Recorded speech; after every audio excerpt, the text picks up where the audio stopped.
Pada pelajaran sejarah, biasanya kita hanya baca buku, hafal tahun, lalu selesai. Tapi sayangnya, sejarah tidak selalu sesimpel itu. Ada cerita yang entah kenapa tidak muncul di buku paket. Nah, kali ini kita bakal lihat langsung salah satunya. Anak-anak, pada masa penjajahan rakyat Indonesia dipaksa kerja lebih tanpa digaji. Mereka menderita karena kerja paksa. Bu, tapi kemarin saya pernah bersejarah. Sejarawan bilang bahwa sebenarnya mereka digaji. Hanya saja uangnya dipaksa oleh pemerintah. Jadi, pertanyaan kamu salah sih kan dengan penjabarannya. Coba kita lihat dalam bagaimana kehidupan rakyat pada masa itu. Pelajaran sejarah berlangsung seperti biasa. Guru menjelaskan, murid mendengarkan. Setidaknya sebagian besar begitu. Lalu muncul satu pertanyaan yang cukup membuat suasana berubah. Pertanyaan sederhana, tapi ya kadang yang sederhana justru yang paling bikin bingung. Dan dari sinilah cerita mulai bergeser ke masa lalu. Flashback.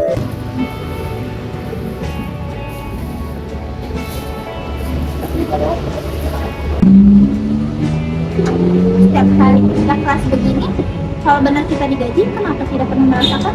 Sabar sih Pak, kan kita kerja juga untuk keluarga. Tapi ya juga sih, gimana ya gaji kita?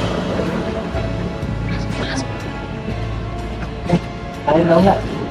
Dengar-dengar aku katanya kita turunnya digaji loh. Cuman uangnya aja nggak sampai ikutan. Kayaknya ada yang ngelak.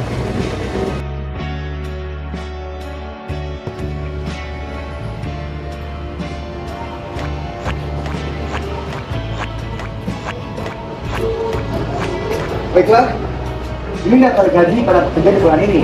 Saya sudah serahkan ini kepada pejabat wilayah, Pak Aslam, untuk diberikan kepada kalian. Tapi Pak, kami tidak menerima uang sepeser pun. Uang dari mana? Apa? Saya sudah selalu menyerahkan uang gaji sesuai data. Tunggu.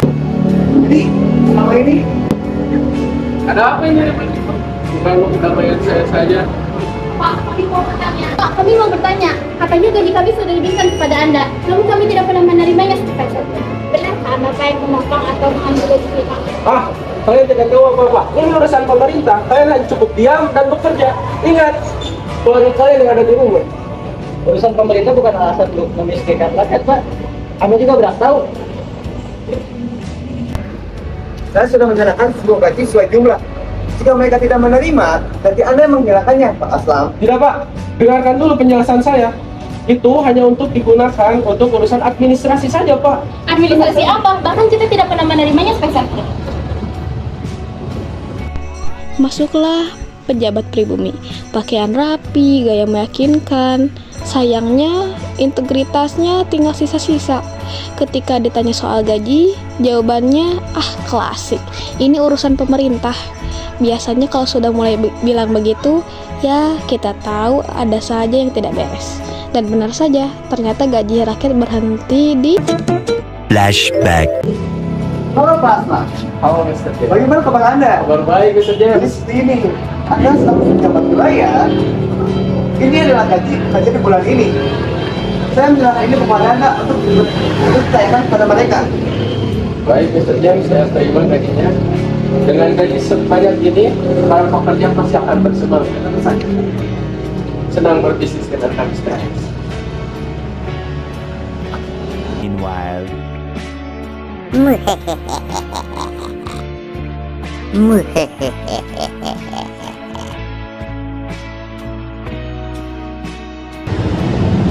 Nah, anak-anak, kita beberapa lain dari masa penjajahan. Rakyat yang menderita hanya saja apa masalahnya yang tertulis di buku.